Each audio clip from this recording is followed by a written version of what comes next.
各位老师、各位同学早啊！欢迎到今天这个国际国粹教育论坛。今天我们很高兴、很荣幸邀请到张茂忠校长、张茂忠教授到我们这边来跟大家讲讲那个教育他是为了将来嘛哈。那我先简短介绍一下，既然张茂忠老师不需要介绍了，他在台湾是应该是我们叫什么？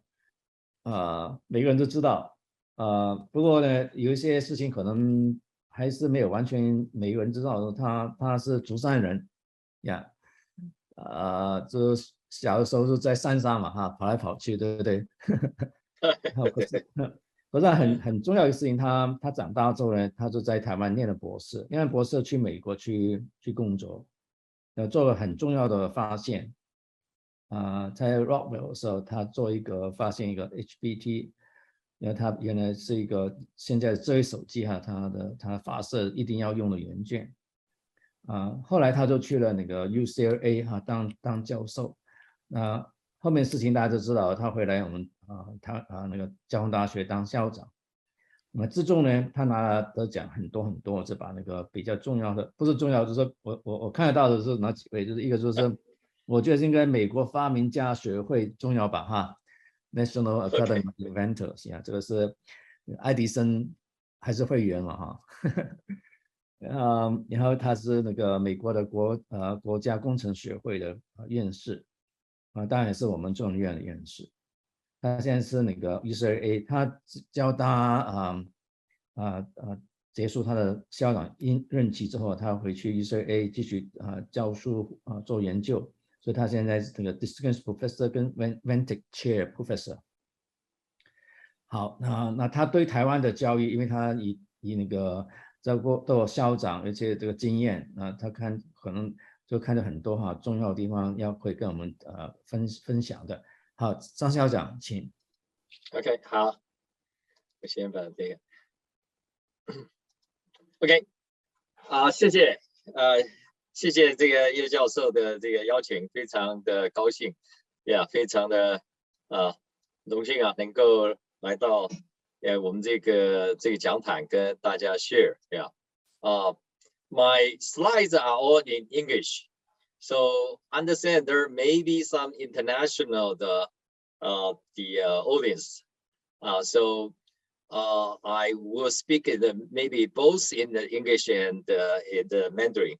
Just in case if you don't understand or you have some issues or questions, do not hesitate to ask. I will very welcome for the fruitful discussions and even debates. That would be good to serve good for the purpose. So I actually just want to do a very short talk. Hopefully that will address some of the issues I have observed when I was in Taiwan. So basically, I graduated from the Jiaoda, as Professor Ye just mentioned about. My undergraduate is from the Taida. I had my master degree in material science, that's in Tsinghua, in Hsinchu Tsinghua University. Then I completed the PhD from the Jiaotong.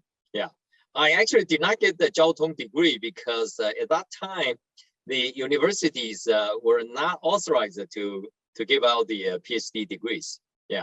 So the doctorate. So my doctorate degree actually from the Ministry of Education. 中华民国教育部，所以 I'm a national doctorate， 就是国家博士，我是可能是第12号的国家工程博士。But later the 交大 also give me the honorary degree just to honor me as their alumni. So I actually in Taiwan I have a few honorable degrees that include the Jiaotong and including Tsinghua also give me the honorary degree. But anyway, so as I mentioned in 1979, I left Taiwan for the U.S. Surprisingly, I actually stayed in the U.S. for 30-some years. that was a big surprise even to myself. Originally I thought I just stay in US for 2 years to conduct my postdocship. Then after that I would return to home to teach. But you know, things that happened so differently than what I initially planned. So eventually I stay, yeah, and continue on. First, in the industry, that was for 18 years, yeah.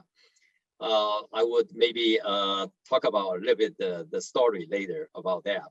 So after that, I was invited to join the University of California at Los Angeles, yeah, UCLA, yeah. So that was another surprise. I thought that I would stay in the industry until my retirement, but very surprisingly, and then I joined the UCLA. I actually never applied to any other university, even UCLA. I never applied, but I was invited. Yeah. So returned to UCLA as a faculty. Yeah, that was 1997. Yeah, I was 18 years in the industry.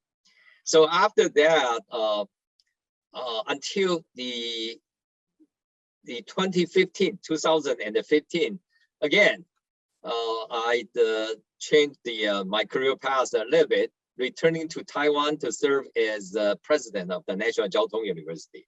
Yeah, as I have indicated here, you know, I'm now retired from National Jiao-Tong University. Actually, this university right now, it doesn't exist anymore. Right now it's called the National Yangming Jiao-Tong University. Yeah, I may be the one to be blamed. Yeah, if in the future, if anything wrong with it. Yeah, but hopefully, if anything good about it, I also be part of it. That would be great. Yeah, yeah. But anyway, during this some 36 years I was away from Taiwan. Then I returned. I find one thing very interesting. The interesting thing is, to be honest, there is not too much things changed during this period of time. When I say there's not too much things changed, not only the institution, the university itself, it's just like university 36 years ago. Also, the way of the teaching and the way the student learning is also not much change. Yeah, I was a little bit surprised by that. Yeah, so today I'd like to contribute a little bit in terms of from a more basic, more fundamental the level, the point of view, to stay and address some of the things of what I have observed from Taiwan, and consider that as a research university. Well, I'm sure the most audience today you are from the research institute or universities. Yeah, our goal for establishing a research institute mainly is for what? In my personal opinion, it is for inventing the future. Yeah. So therefore, just from that point of view, I would like to speak on the things that I really concerned is the education for inventing the future. That will be the main subject of today's talk. Of course, we may be able to cover a little bit on the other issues as well, but this will be the main theme, yeah, to be discussed. Yeah, maybe the Professor Ye could help me if I need to take a break be interrupted by certain questions, or you consider is necessary or something. Please feel free to ask me to do that. Yeah. Otherwise, I will first try to continue to finish this short talk first. Then we can open to the audience for questions. Yeah. I actually enjoy more about the question and answers. Yeah. Okay. Well, firstly, I would like to say we are building the research institute mainly is for the future. Why is that so important, and why is that so interesting or challenging, or why is that even important? Since is because the future is hard to predict. Yeah, who can know the future? Yeah, yeah. In the past, in the history, we always call the people who knows the future. There's called the prophecy. Yeah, they probably they got a vision, they got the words from the God, for example. Yeah, then they knew the future. Yeah, but for the ordinary people, you should not know the future, and you should just be adaptive to it. Yeah. However, I was always very intrigued by. I'm sorry. Yeah. By a gentleman. This is a gentleman. His name is Alan Kay. Yeah. He's the laureate of the Turing Award. Yeah, Turing Award. If it's for anyone you knew about the computer science, he's considered is the pioneer in the entire computational science. Even engineering, because he actually started with the building a mechanical computer during the World War II time to decipher some of the German the confidential or the secret codes, to direct the wars against the Allies, So that was the Turing Award. So Alan, of course, has contributed quite a bit, including today we're using the personal computer and using the mouse, to overall to take the overall the control of these whatever the PCs or notebooks. So Alan has contributed a lot of that. Is considered as a legend in the particular in the modern computer science, especially the personal computing. So Alan has some very interesting comments about this. Especially say. He said, who knows the future? People ask him. Alan would say, well, of course, nobody knows the future, but he said the best way to predict the future is actually to invent it. Hey, guys, of course, you don't know the future because you have not made any effort to invent the future, to produce the future. If you have a way to invent the future, then the future will be directed along the way that you invented, right? So we can stay here and sit here and stating that we don't know the future, so we don't know how to handle the future. Instead, why don't we think about how we're going to build the future ourselves? If we successfully build the future before any other people who can build the future, then we can probably win the future. So that is the idea. So Alan stated the best way to predict the future is to invent it. The second thing that he mentions is also quite intriguing to me.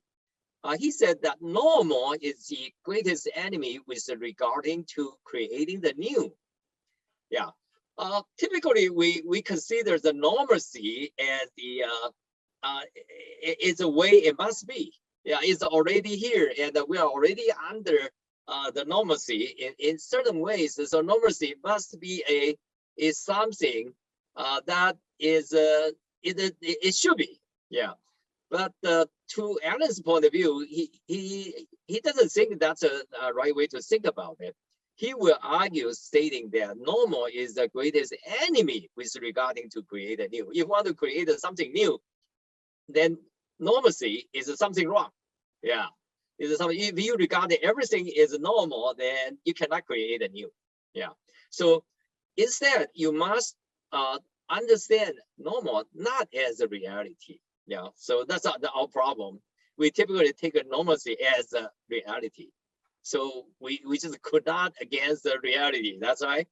So therefore, we just kind of obedient to the reality.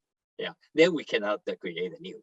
So he says that normal not as a reality, but as a construct. This also is built by someone else. Someone before us, they built the future. So we are under their future. They built it in the past. So that is a problem of ours. So we have to take his words and rethink about it. Oh, let me see. Okay, so this is an interesting time in the history that we can think about it. Yeah, we can think about that. What is happening right now? I would say this is we call the new Cambrian. Yeah. What is the Cambrian? The Chinese is called actually we learn from the Japanese. The Japanese called the Cambrian is called the Han Wuji. Yeah. Yeah. Japanese. CA I guess is Han. Yeah. Han Wu M is Cambrian. Yeah. Or Han Wuji. Brave the new Cambrian or Cambrian. The main thing is during the period of the Cambrian, lots of things that happen. We know called the Han Wuji 大爆炸, the Cambrian, the explosion. During the Han Wuji, all kind of species, all the flourished. Yeah. Yeah, many of the things that happened at the same time, and they all grow for many years.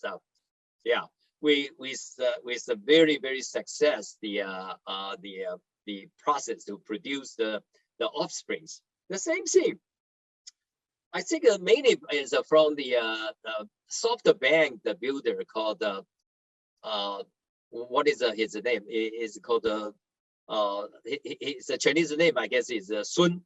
Yeah, he claimed the 软银, 日本软银, Sun Zhengyi. Yeah, he claims right now is actually the new Cambrian. Yeah, the reason is so many things is about to happen based on the microelectronics or the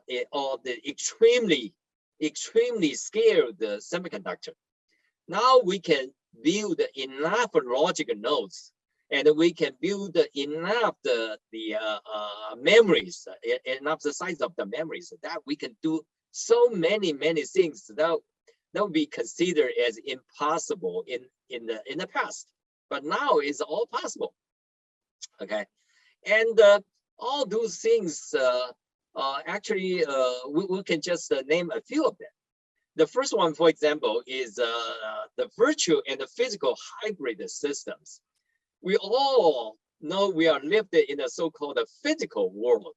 Yeah, but right now there is a virtual world that it also come into the not only into the picture, it actually come into the space, and the virtual world and the physical world right now can be hybrided together. Yeah. Once you take the certain arrangement of the vision devices, yeah, to cover your eyes, then you actually could behave or act in a new world. And this new world, some people call the metaverse, right? Yeah, 元宇宙, people typically call it. That will hybridize the virtual and the physical world systems all together. Yeah. So it's a reality that we have to face. Yeah, virtual and the physical, the combined system or hybrid system. Yeah, the other things is in addition to the human intelligence, there is artificial intelligence there. In the 30 years ago, I remember at that time, even in the universities in US, my own experience is the AI. We call the AI actually died, or AI was dying for a long time. The reason is there is an argument there. There's certain intelligence that could be built based on the computing, right? So at that time we call the expert system and the others for a while. Then the whole idea died very quickly. The main reason is that there was not enough the logical units that could be integrated like today's the very super scaled semiconductor. Your scaling for the logic and the memory just was not sufficient at that time. So at that time, the university all trying to avoid the hiring of anyone who claimed he knows artificial intelligence. That is a bad word. Yeah. However, things changed in the recent time. Mainly is through a so-called deep learning process. Yeah. On that particular aspect, then artificial intelligence today actually already proven, yeah, itself could be useful to augment the human intelligence. So therefore, the artificial and the human intelligence can be actually combined for us to be complementary to each other.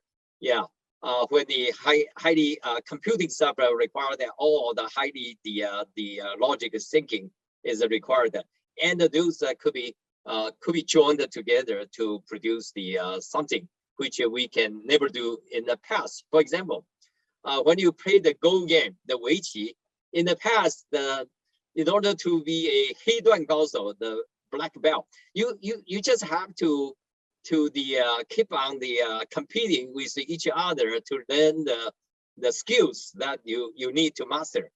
But today, actually you can use a computer to learn how to do the Go, how to play the Go, and you can actually take the experience of that. And even sometimes in the competition, people will allow the each side to take two opportunities, two Go steps, actually using the computer. So that will make it more interesting. But anyway, those things has been proven. Yeah. Then the next thing we're talking about the cognitive robots and the prosthesis. Yeah. Yeah. Robots and the prosthesis, we have it today. Yeah. And to certain specific work, these are the things that is already shown their function and their capability. However, they're not cognitive. Yeah. But into the future, they may. Yeah. Some of the software computing system today was shut off. I heard that because they actually show some of a cognitive expression of the behavior. And that actually scared the researchers a lot. So they actually stop it. Yeah, they're afraid to run into some kind of ethical problems. But inevitably, this kind of thing will also happen. Yeah, cognitive, the robots and prosthesis. Prosthesis to an important level, I would say, for example, this will be a very important invention. And in order to do that, I would consider it is a grand challenge for the 21st century. Yeah, what is that? That is the interface, between the brain and the external semiconductor memories. This is an external semiconductor memory, and this is our brain. Yeah, as we all understand, the Alzheimer that will hit the aged people for most of us. Yeah, in our lifetime. Yeah, if we do enjoy the long living, the ages, then sooner or later we have to face this issue. That is the biological brains is going to decay at a certain time, right? Sometimes our logic is still good, but our memory to the family, especially, that's a very painful part. That part is totally lost.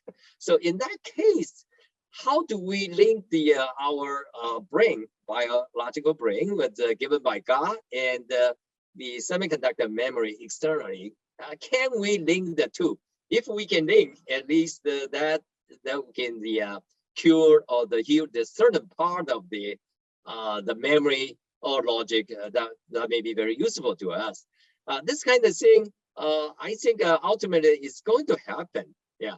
But right now, of course, firstly, we have to understand how the brain functions. Yeah. If I simply ask the question, where do we save our memory in our brain? I have asked these questions to some of the world-class, the bioscientists. Nobody can actually give me a clear answer, right? Unlike the semiconductors, we know where is the logic and where is the memory and where is other things. Yeah. So that's kind of interesting, because we don't understand the brain, and we don't understand, we call the signaling.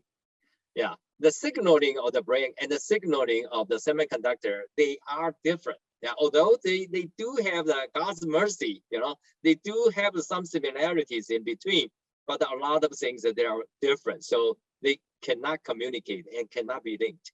But in the future, this kind of prosthesis, we call it, yeah, it should happen. Yeah, and that will help the human in their life quality and their longevity a lot.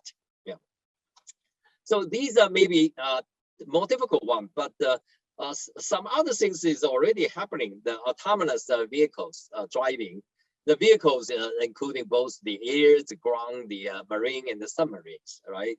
We saw the movies, and we actually experienced, some of us. If you have a Tesla car, you more or less you are enjoying the ground, the autonomous driving. At this moment, I'm always scared. I just couldn't leave my hands from the handle. Some of you, if you are brave enough, you probably will try it and enjoy that. Yeah. So anyway, that is happening already. Internet of everything gradually. That is the truth. Yeah, that is the truth. You can be connected no matter where you are and when you are. Yeah. In the past, there is some remote areas that you cannot be covered. But today, the internet, basically, if you use the Starlink provided by Elon Musk through his SpaceX, you can be connected everywhere on the Earth. Yeah, on the Earth surface, even on the mountains. Yeah, even on the ocean. Yeah, you can be connected. Everything is interneted. Yeah, so that is also the fact. Yeah, and of course right now, because the advancement of the self-learning, then the computing and the inferencing, they are both there to serve some of our purpose already, and in the future, such a purpose that will be further expanded and extended. Yeah, so that is also true. So at this point, so I even say something. When we're young, we read the famous Chinese novel, yeah, or fiction, called The Dream of the Red Chamber. In Chinese, we call it Hong Lou Meng. Inside the Hong Lou Meng, I was not so much attracted by the relationship part of that when I was younger, when reading this book. But I was always amazed by so-called Tai Xu Huan Jing. Yeah, that means it's an ultra vacuum, or is a force. Yeah, force the Huan Jing, what is that? Yeah, it's imaginary environments. Yeah, imaginary the scenery, maybe. Yeah. So at that time, that was only in the fiction. But today, if you really think about it, that is actually is a future, is a reality. The reality of the future, because of what it says. 假作真实真亦假，无为有处有还无。Yeah, if you remember that, I always remember this when I was in Zhusan. I was in the bamboo mountains, when I don't have a shoes, but I do have a Hong Lou Meng. Yeah, and I enjoyed reading it. Yeah, yeah. When we were young, where we don't have shoes to wear, yeah, it's kind of interesting life. Today, your younger generation will never really could imagine that, but that's what we had. But we also had a lot of time to reading all the classical, fictions, the novels, which was the only enjoyment during the time, because we don't have anything else either. But we do have these old books, the ancient, the fictions, the novels, the 三国演义, for example, it's all very fun to do that. So I'm trying to translate the 假作真实真亦假，无为有处有还无 into the English. So I translate that as the following: when, quote unquote, when force is taken as a truth, when force is taken as a truth, then the truth becomes force. 假作真实真亦假. Then when the nothing is taken as a being, then the being becomes a nothing. So 无为有处有还无. So this is my English translation based on what I understand. And this is from Cao Xueqin, if you remember the famous the author. Cao Xueqin. So in the past, that was the dream, in the dream, and that was all only existed in the imagination. And to the future, that may be reality. So this is the future, and what happened to it? How the world was formulated and formed in such a way? Overall, I should say it's invented. Yeah, by inventors. This is produced by the inventors. Yeah, those who invented the future and who has the future. Yeah, those who cannot invent the future can only take the future as granted. Yeah, yeah, and of course, then you also raise the lost opportunity. Yeah, so. So overall, I can conclude it. We say grand challenges, quest for fundamental discoveries in the AI, big data, robotics, prosthesis, the digital medicine, related engineering inventions. That promising the biggest opportunity for humanity in the 21st century. So that is why the Cambrian or Cambrian is so important for us. Yeah, this indeed is a brave new Cambrian. Yeah, so that is the situation we are facing today. Yeah. Okay. Then talking about the inventing future, which part of the future that could be invented, and what is the most important the factors, all the features that is required for such an invention. In generally, we're talking about in Taiwan. I heard a lot about 创新. Yeah, 创新. So what is a 创新? 创新 in the Chinese maybe it's just these two particular words. You know, 创造 and something new. That means to produce something new. But in English, actually, it belongs to two different words. Yeah, two different words. So part of that says is the creativity, and then the other part of that is called innovation. So these two things in Chinese we can only translate that into one word, which is 创新. But in English they are different. They are actually two different things. Yeah. So under the category about the creativity, I'm just showing using the Einstein as an example. What is the creativity doing? In that part of the 创新, actually, you think about it, is to define and frame the right questions to comprehend the nature and the humanity. Okay, so that is that part of the creativity. How do you define and frame the right questions, identify the right problems? So therefore, we can comprehend the nature and comprehend the humanity. Both nature and humanity are important. Of course, Einstein maybe only contributed to the comprehension of the nature, but the humanity is another part. 人文科学 is also very important. That need a new comprehension too.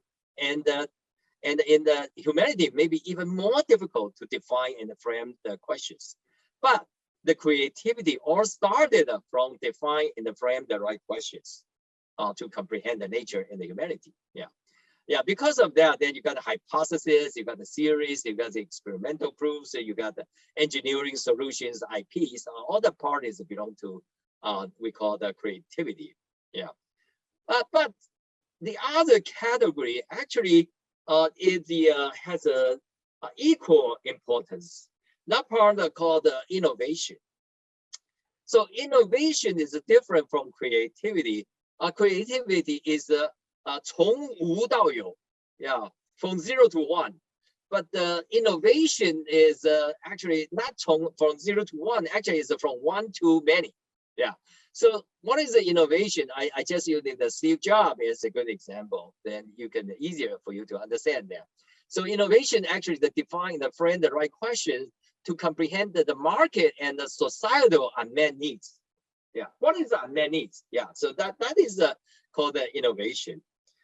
When most of the people at that time before the jobs in the marketing, the finance marketing, sorry, I probably need some water.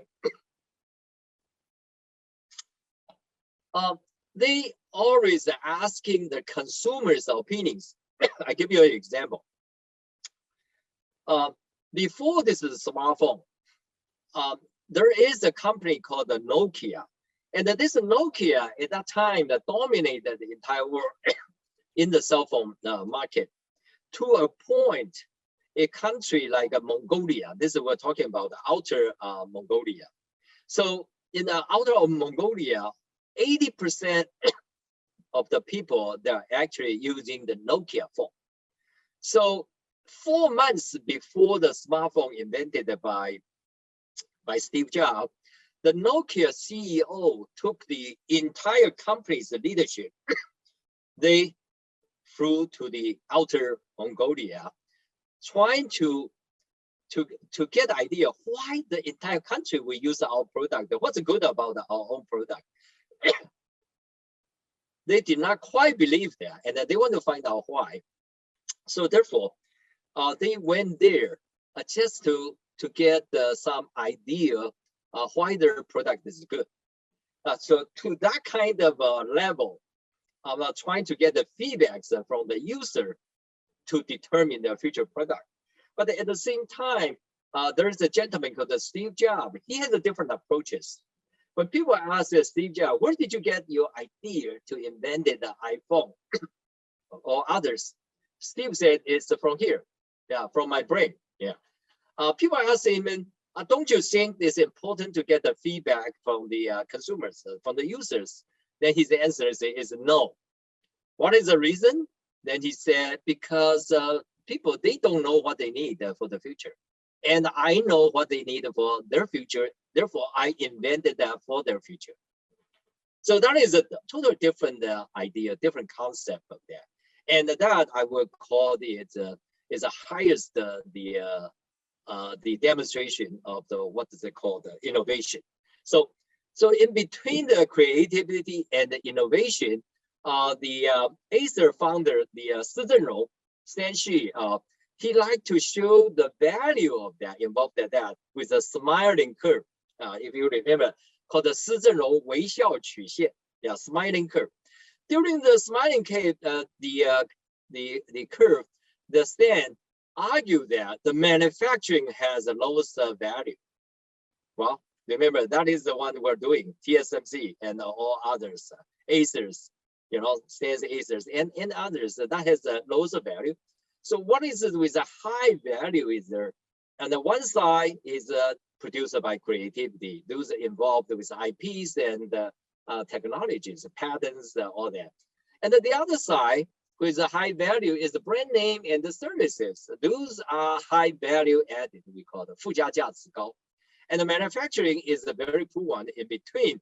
In order to enjoy more profitability, Taiwan need to move either on the left or on the right. So I have a participant in some of the stands at his award every year. He give it a 龙腾奖, or like this a dragon. You think it's a dragon dancing award, but I asked him. I said, what is the real meaning of this 龙腾award you're trying to convey, to convert? He said, oh, 龙腾means long term, okay, and a longer term, yeah, so long term, okay. And in that time, his dragon had always in favor of Albert Einstein instead of Steve Jobs. So I look at this long-term symbol and I suggest to him, I say, Stan, how come your head always look at Einstein? Sometimes you have to look at Steve Jobs. Otherwise, your company has no profit. Yeah. So then I turned this dragon 180 degrees. Before was facing the Einstein, now is facing the Steve Jobs. So I will argue, in the past, indeed, it is true. The pattern and the technology are more important, and the dragon's head should turn into the left. At that time, creativity more important than innovation. That's in the past. But in the present time, and as you all know, who is making more profitability? That is Apple. Those has high innovations. They're higher. The importance is higher in the creativity. That's the present. How about into the future? Of course, it always is there will be the combination between the two. Yeah, sometimes one is more important than the other. Other time is the opposite way. But overall, they both are there, and from time to time, there may be one is more important than others. But you just cannot escape from both of them. Yeah. So that is the story. So that's the second point that I just want to share with you. Yeah. So about the innovation and the creativity here, as we just discussed, they both are not really started from solution based. They are actually from the questioning base. Yeah. So innovation is ability to identify, understand, and frame problems which are worthy of solutions. And the creativity, the other way, is the ability to define and discover the new problems or new questions. Then try to find the ways to solve it. Yeah. But both actually started from questioning. Is not from the solution. Yeah. So in Taiwan, I always on the newspaper, they always ask the 我们的大学能不能帮 industry 来解决问题？学生有没有学到 how to 解决问题 ？I'm sorry， 解决问题 is actually the small part of that. Yeah. Most important that can we define the problem, define in the right way. So sometimes you cannot solve the problem because you did not define the problem, define the questions rightly. So that is the problem. So that there is an interesting point is in the classical Chinese society. I'm not saying we all take this Chinese politically, you know. Right now, I'm just in in general, the audience here, the most I should say is a pan-Chinese, is from the culture's point of view. You are influenced by the traditional Chinese, the culture or the teachings. Yeah. So, but even in that, yeah, our parents or even my generation always discuss, you know, between our 中央研究院院士, for example, we always say, 这个人学问好不好啊? Yeah. What is a 学问? 学问, what is a 学问, in your opinion? Of course, 学问 is 学怎么发问, right? Learn how to question it. Right. Yeah. Have you ever heard the people say, 这个人学答好不好? 这个人学问好不好没关系, 学答好不好? Is anyone who questioned about the 学答 instead of 学问? Nobody. Yeah, always say 学问好不好? That means, did this guy learn how to ask the right questions? That is important. It's a bar, you know. Above the bar, you can ask the right questions. Below the bar, you cannot. For those highly respected, even in the pan-Chinese culture, society, yeah, 学问 is more important than 学答. But our education today is not in that way. So that's very strange. Yeah, yeah. We spend most of our time is in the 学答, not the 学问. Yeah. So I was very intrigued when I first visited Shanghai Jiao Tong University. Yeah. When I was in Taiwan as a president, I was invited to Shanghai Jiao Tong University and to see the new museum. When I walk into the new museum, then I see this so-called Li Zhendao 博物馆. Inside the museum dedicated to Professor T.D. Li, there's something he wrote is a big hengfu, we call it. Yeah. He actually enjoyed the Chinese classical calligraphy, although he's a scientist, he's a physicist in mathematical physics, right? We all know that. Yeah. What he say is in the hengfu, he said, 求学问, 虚学问, 只学答, 不学问, 非学问. Not like with Chinese we call the 绕口令. Yeah. What does that mean in English? Yeah, I'll try to translate that. Hopefully, I'll translate it into the right spirit. Yeah. 求学问, I say, when pursuing the scholarship, one must learn how to question and define the problem. 虚学问. Yeah. Not just trying to solve the problem. 只学答. Yeah. If you only are trying to solve the problem, you don't learn how to ask the problem, then you don't have a 学问. Okay. Then you don't enjoy the scholarship. Yeah, you don't own the scholarship even. to that point. Yeah. So that's another thing to show even modern scholars, they understand the importance of the questioning, but our education, we spend no time in that. Yeah. Then my general observation when I was the president in Taiwan, yeah, I find that the pan-Chinese student, okay, I'm not again, this is nothing political, okay, this is simply just under the Confucius, the culture, the education, yeah. We tend to be very, very polite, very obedient, very, we call it 乖巧.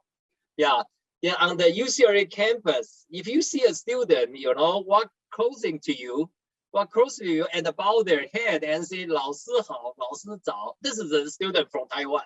There's no other place can produce it. Okay, that 温和乖巧, but they lack the certain things. Unfortunately, first thing I would say is the aspiration. Yeah, aspiration to discover the truth, the 求真理的热情, kind of lacking. Yeah. Second thing is the one I just talked about, the creativity and the innovation. That means how to define and frame the problem. There is not the ability of that is kind of lacking. The third one is tend to lack of the ability to initiate and be accountable. Yeah. 主动与负责. This kind of training almost insignificant. Yeah. And the last thing, because of that, then there is a problem in judgment and the leadership. Yeah. Yeah. If you don't have aspiration, creativity, innovation, initiative, accountability, judgment, and the leadership, then I would say it's a serious damage to your capability to compete in the future. The young people, if they kind of lack of a can-do and can think out of the box, the aspiration, they're going to be passive to a point. Although today we have a semiconductor, we think we're doing the wonderfully, we're number one in the world in that. But as the time goes on, if we don't change what the habit that we used to have, the TSMC now is facing a major challenge to become a world leader. In the past, they're not the world leader; they just follow someone else. Right now, they suddenly find they're on the front line, and before that, there's nobody in front. So now they need to ask the right questions and find the right pathway. And if our education cannot train the employees in that direction, leaders in that direction for them, then there is a serious problem. Yeah. So that is also the thoughts. And this kind of passive personality has something to do with the education that we conduct. Only train them to solve the problem, but never train them to question the problem. Yeah, to create the problem. Yeah. Okay, so that is the main part of that. I even draw the curve, yeah, to try to help you to comprehend the issue. Yeah. In this diagram, the vertical axis is ability, and the horizontal the axis is age. Yeah. In Taiwan, basically, very young, we teach the student how to solve the problem. We even think some of the students are genius because they can solve the problem. But such a training will reach to a certain peak when you at the age about they say before 30. Yeah. But after that, this kind of ability start to level off and gradually will decline. Yeah. On the other hand, the working experience start to train us in how to define the problem as a leader, but that got kicked in too late in the lifetime. Yeah. So these two curves, they're overlap the region. I would claim that is the most productive the ages, and to us, the elite, I would say the best student in Taiwan. this kind of most productive ages, the coverage of that actually is very short. The span is very short. That's very unfortunate. Yeah, very unfortunate. So but our education, it doesn't help the student to build up a trend-based the ability to define and frame the problem. That is something we, as an educator, we really have to reflect upon that and think about it. That is the main part of 教育改革 or 教改. I think 教改is the most important in here. It's not how do you improve the student in solving the problem. That is if we are not 100%, we're 95% of it. But we are basically zero in terms of ability to define and frame the problem. That is something Taiwan needs in the future. And the university is very important in playing such rules, roles. I'm sorry. Yeah. So in Taiwan, I actually promote a concept called Taiwan called the 顶尖大学, but I would say 顶尖, the rank is no meaning. Universities only have two types of university. Either you're a great university or you are not so great university. Yeah. The great university is defined as which can identify challenges and prepare leaders and pioneers to advance human knowledge base and elevate the human civilization in quantum scale. Not incrementally, but actually revolutionize or disruptively. That is the most important. Okay, and that kind of thing, is really important for us to change the way of education, especially in Taiwan. That is very important for the Taiwan's future. Yeah. That is of course is also based on the student must have respectable character and integrity. So that is something that later I will address more, because everything is based on that. When you ask the question, the right questions really depend on your personal character and the integrity too. Yeah. And I'll give you some examples of the university could actually take the knowledge to grow the economy. But right now, this is just to concentrate on what I said before. I will jump to this when we have time in the discussion. But overall, I think the education is very important. Is in the fellowship. The fellowship, that means you cannot just educate our future generation by lecturing. That is the most inefficient way. More efficient way is interactive, or we call the fellowship. Yeah. Fellowship is not just a scholarship. Fellowship actually means, we are together. We are together. Or in Chinese, more accurately, it's called the 身教. Yeah. Or 生活的教育. Yeah, fellowship. That is the most important in education. And the goal is to teach students so they can 学而能乐, 学而能问, 学而能论, 学而能创, 学而能学, 学而能行, 学能自尊, 学能自省, 学能自爱, 学能爱人, 学用工具, 终身能学.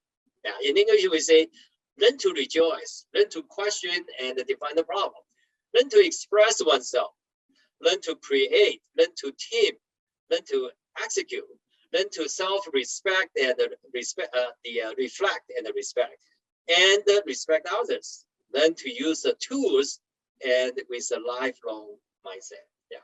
So that will be an ideal education. In order to do that, we have to train students how to solve the problem. Is just one side, and the other side is how to define the problem. And I also have a few words to give it to our future generation, our younger generation. But we can come back to this later too. I basically list all the important factors in order for our younger generation to succeed into the future. But I can leave that to later in the question and answer. My talk will stop at here, and I welcome the question, and I would like to do my best to answer. Yeah. With that, I'd like to give the platform back to the Professor Ye. 谢谢 questions? 张校长这那个精彩的演讲，在很短时间就告诉我们我们现在目前这个台湾的教育是毛病在哪里？像我们都知道毛病在哪里，就是不知道怎么去找医生就是了。因为有什么好的药会跟我们讲啊。Well, yeah. Well, the most important thing is first to understand how serious the problem is. Yeah. Let me tell you a story so you will understand how serious this is. 大家知道不知道有一个人，他是台湾的我公司的这个董事经理，也就是他就是台湾的这个 leader 呀。这个公司在台湾，那他把台湾最精英的学生，所有的这个 computer science 台城青交4个学校的 computer science， 通通网罗去了。大概有多少人呢？大概有3000人。这个网罗台湾所有的精英。那有一次呢，he asked me the interesting question。他说这个校长 ，Do you know？ he said I give you the question, and you told me the answer. See if you can get it right. I said, oh, wow, I'm always under test. I'm willing to take on the challenge. You see, that's very good. Let me tell you the question I'm going to ask you. 我也要每一个人来帮我 answer. 他说我们这个公司一年有500个最重要的产品，500个最重要的产品。那我台湾呢，我有3000子弟兵，我有台湾3000个最好的。最优秀的大学毕业的最优秀的学生，理工科的学生都在我的旗下，有3000个。我请问校长，一年假设有500个最重要的产品，我请你猜测一下，有几个产品是从我们台湾这3000个人发展出来的？我说这个，你这个至少也要告诉我你公司 total 有多少人吧，我才好这个 proportion 一下。但是呢，你既然考我这个问题呢，那当然我就知道这个 proportion 呢是一个这个surprising 的这个 number 所以当然我不会这个 proportion to it。但是呢，你至少给我一些 ，give me some idea how many what's the total number of employees in the Then he looked at me, he smiled, he said, 校长 it's not important. Let's assume it's 30,000. The company has 30,000 the engineers, and I have 3,000 in Taiwan. Now, Mr. President, tell me how many product, most important the product produced by Taiwanese engineering. 你们在座的有人想要猜测一下的吗？有没有人要猜测一下？那个大家可以把那个数字写在那个 chat box。等我们可以有统计啊，赶快我们给你大家maybe 1分钟时间吧，就写个 number。 Because it's very relevant to my talk， 就是跟我这个今天讲的很有一点关系。Yeah. OK。我看大概就是几十个吧，他说。你可以在那个他不是有一个你可以把你的意见写在那个我们不是有一个 chat。对，就回在那个 chat 里面，我看等一下有没有人回答的对的因为我自己就回答错了，所以我可能需要知道有没有？有4个答案，一个50，有4个答案，好，那就行了。20、30、100，有的更乐观的是500。OK， 我说这个你这样子告诉我，有3万个人，你有3000的话。那当然就是1/10嘛。那你一年有500个重要的产品的话，那如果是我们考台湾的大学的话，那这个标准答案当然那当然就是1/10咯。但是我有警觉到你问我这个问题有一个 purpose behind it， 所以我再除以10了。一定不高了啊。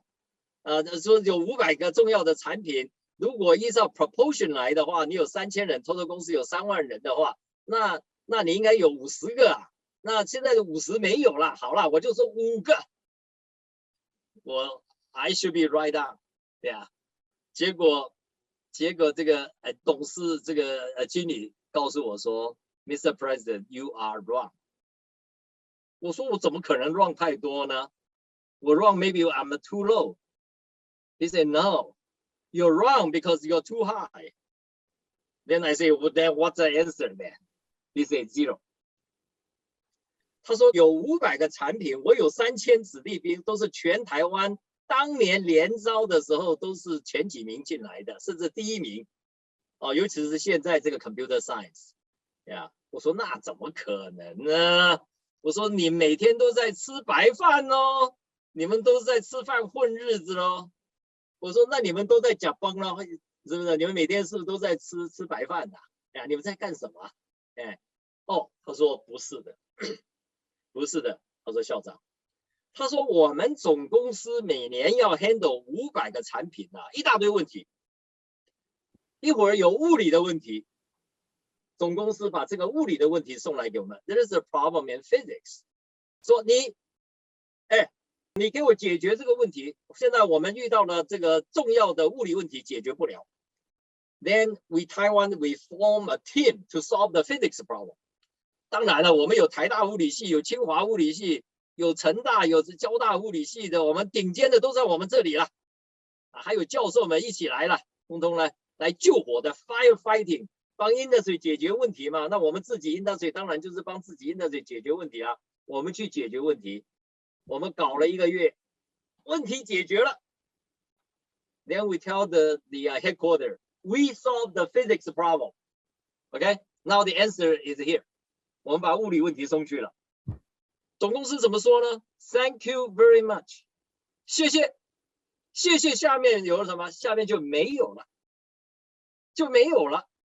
然后呢，下面是什么东西呢 ？More questions to solve。下面是化学的问题，是数学的问题。每一次来，我们就把台湾的精英放上去 to solve the problem。But in terms of the product, how do we define the product? How do we understand the market? How do we define the market for the future? Don't bother Taiwanese. They cannot do that. 产品没有我们的份，解决问题是我们的专门责任。但是你们要知道，到了年终岁底，等一下马上就要到发分红的时候 ，Who got the bonus? Who got the promotion? 台湾人拿到还是其他的人拿到？从一个公司的角度来看，它的 product 就是它的 profitability. Therefore, the product managers got the first bonus. People solve the problem that just 参谋啊，也就是参谋，好像打仗一样，他不是将军呐，他只是参谋而已。我们台湾人只能做参谋，没有办法做将军。OK， 所以这个战功啊，即使是你死了一堆人呐，一将功成万骨枯啊。OK， 万骨枯轮得到我们，但是功成名就轮不到。发红利的时候就没有我们台湾的份。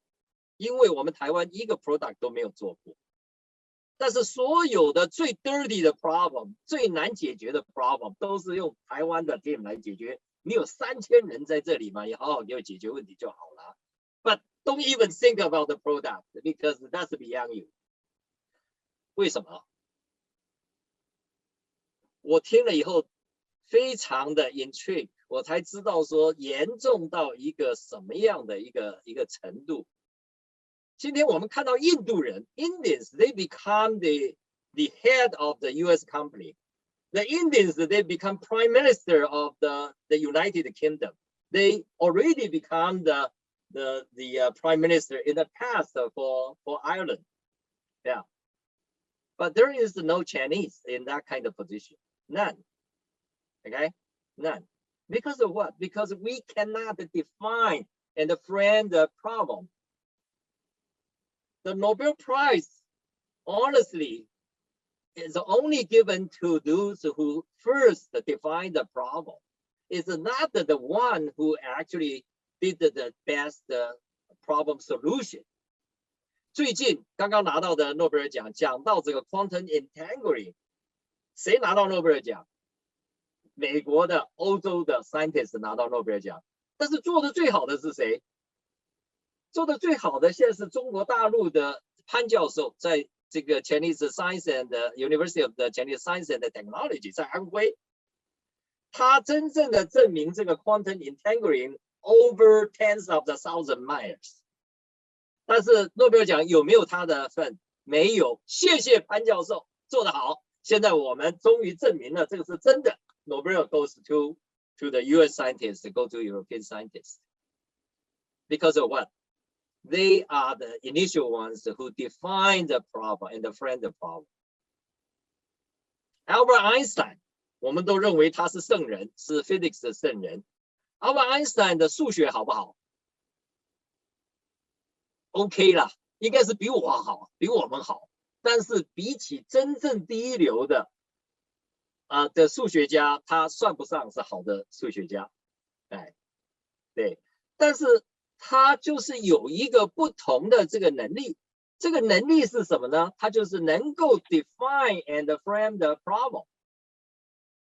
哎，他讲到这个重力场，唯一能够把重力场的 equivalence acceleration 的 equivalence 能够把它讲出来的，只有他，对不对？不是数学家们。但是数学家们听了他的演讲以后，譬如说的希尔伯特，就是 Hilbert。Hilbert 在 Nottingham 大学的时候听了一次 Albert Einstein 的演讲，听完了以后，他就跟 Einstein 讲说 ，Professor Einstein, the problem is you just described， 就是重力场论啊。他说 such an equation I can derive for you in 2 weeks。结果爱因斯坦听到以后吓死了，回去了以后就得了胃病，就是胃溃疡啊。因为他这个问题他已经想了10几年了，他就这个问题他始终解不出来，因为他数学不是那么好。他年轻的时候，他解决的一些数学问题是靠着他的几个同班同学，其中一个最有名的就是 Grossman。这个 Grossman 不但帮他解决他物理里面的数学问题，还介绍他到他爸爸的那个专利标准局去当员工，去当这个专利审查员。这个 Grossman 可以说是他的救星啊，他的贵人。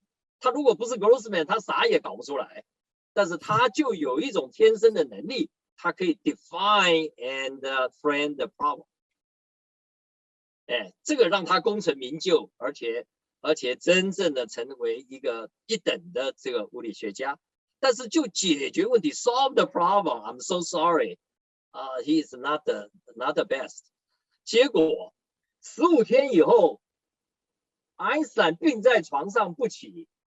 这个时候来了一个邮件，这个邮件里面呢，反面呢，前面就是 to Professor Dr. Albert Einstein， 的反面呢就写了这个重力场方程式。那这个重力场方程式后来就被人家叫 cited as 就是 Hilbert Einstein equation。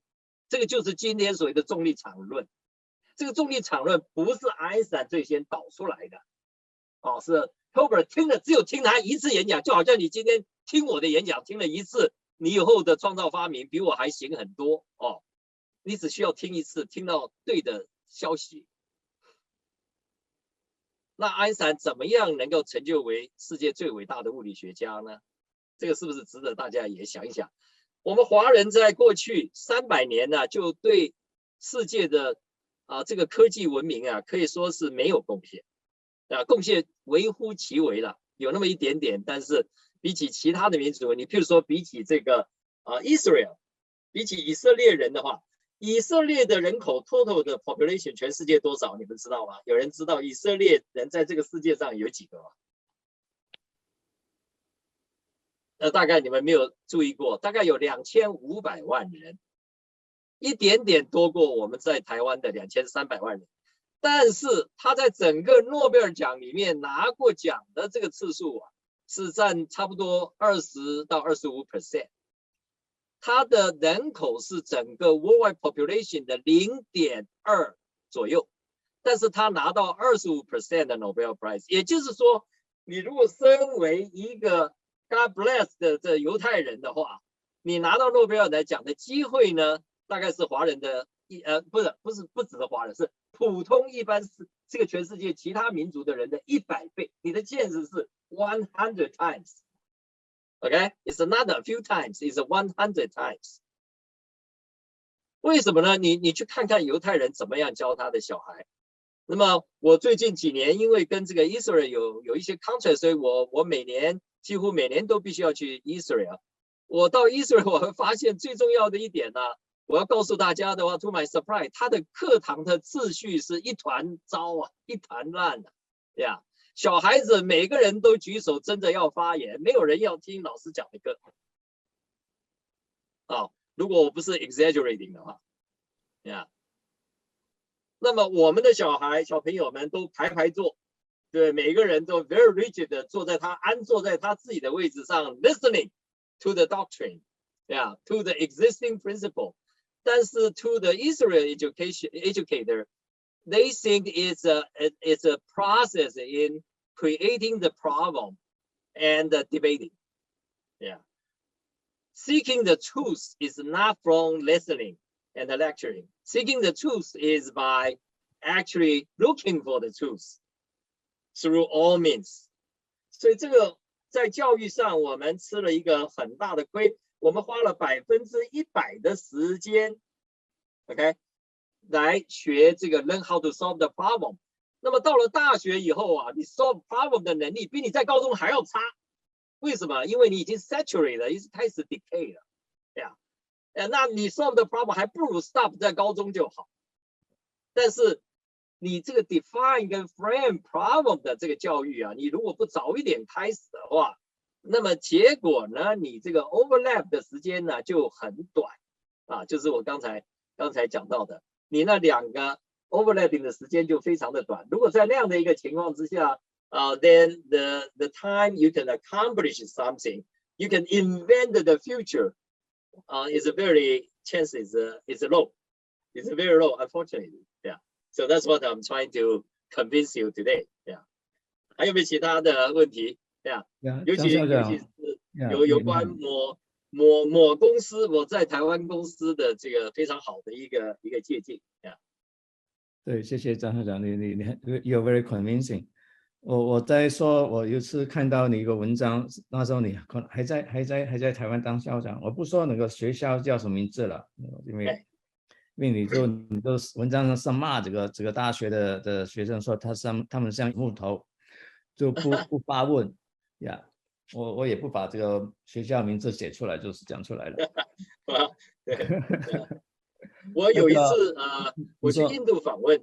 我访问这个在德里的这个 IIT 那么白天呢，我跟这个校长 Raul 那么我们签了一个 dual degree， 就是说交大跟这个 IIT 德里大学呢有 dual degree PhD degree。那么晚上呢，我们就请他在 Chinese restaurant 吃饭，请他和他的副校长们在 Chinese restaurant because they like the Chinese food. Okay, is that? So then I asked him, I say the director， 他们的校长叫做 director 不是叫做 president。我说director Raul, yeah, what is your undergraduate education？ 结果他告诉我说 fantastic。我说 then I say how fantastic can you share？ Oh, he said I can simply give you one example. We have a hard time to let the young faculty to teach the undergraduate courses. I say, why? Yeah. He said, because those students will challenge the teacher. Questions and the questions and the questions after. No matter what you wrote on the board, you're going to raise 100 the questions behind saying, don't give me this. This is wrong. I can tell you one case. This must be wrong. He said the young faculty first thing had to learn how to smooth the class in order to get something taught, okay? But that kind of experience is really build up the school's spirit.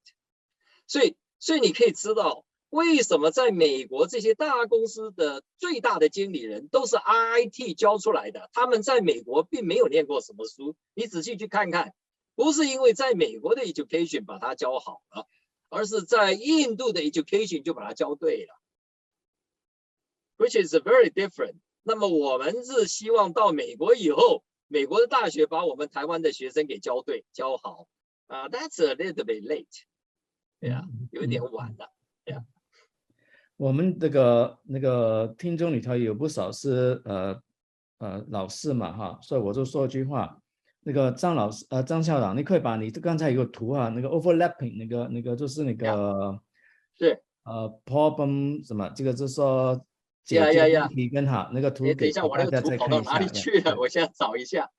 因为我就是说这一个stop sharing， 在 share， 我们常常说，我们把我们的同学学生就考进最好的的高中以后，由他们进去那个最好的大学，对不对？没错。可是呢，在那个就是一路就灌溉他们的要考。对这个图，对。那我们目的在说，我们的目的说，如果他们一进到那最好的大学，顶尖大学，他们就可以可以开始学那个 ability to define problems。所以他们要到30岁，好像刚这个张校长那个图上，他从30岁开始学怎么 ability 怎么去。对啊，他从30岁才开始 pick up， 等到他真正的懂学问的时候，他的学问可能不错，但是他学达的能力已经 diminished。那你听那个张校长所讲的，就是他到以色列跟印度，他们的做法是，他们把这条黄线的曲线就是往左移，对不对？一路往左移，对。最好的情况是在10岁左右的时候，10多岁左右已经在哪边了呀？现在这个是在中学的时候，是国中、高中的时候，是国中的时候。That's right， yeah。因为国中生呢，他们刚好那个时候在脑袋发展的时候，他那时候开始想事情，是的，会开始会跟人家 argue， 对，说你不对。可是我们在那时候就说你不准这样做，这样是不对的，你要听我话。是那就我们所学到的，不管是高中还是大学，就物理来讲好了，我们学到的物理基本上都是一个 approximation，under certain specific condition 之下的一个 approximation。我们千万学物理的人，千万不要把物理教科书上的那些方程式当成是理所当然当成是100%准确。那这个就是白学了，没有这回事，对。好，这个是非常重要。那当然，我们也很了解那个张校长，就把2个很好的例子跟我们讲。India 就是印度，就是已经活生生的，就是这个例子放在我们面前了。对。我们再说，如果是我在讲笑话，如果一旦是那个拜登总统有生病还是怎么样子？那美国总统又是印度人了，那是很有可能的对啊，我们常常讲说，很奇怪说阿三怎么能够做这种事情，我们做不了呢，但是人家如果是阿三的话，那我们一定是阿4、阿5。那我跟印度科学家那个交往的经验说，他们常常就说他们可能什么没有他们什么道理都没有，可是他就跟你 argue， 跟你 argue to death， 对对。好的，那个我们实际上是时间，我们单过那个张有太多时间了，这个很精彩的演讲哈，那个我们希望有机会再来请校长来再讲一次，因为这个是太重要的问题。那么也就是我们现在台湾的教育就是我觉得大学教育已经太晚了，因为我们进来的学生已经的脑袋已经固化掉，对不对？校长觉得要把它再活化。那是整个的问题，所以为什么我们鼓励学生出国呢？主要就是在台湾始终没有办法把这个 define 跟 frame problem 这个变成教育的一个最重要的一块，始终这个问题解决不了。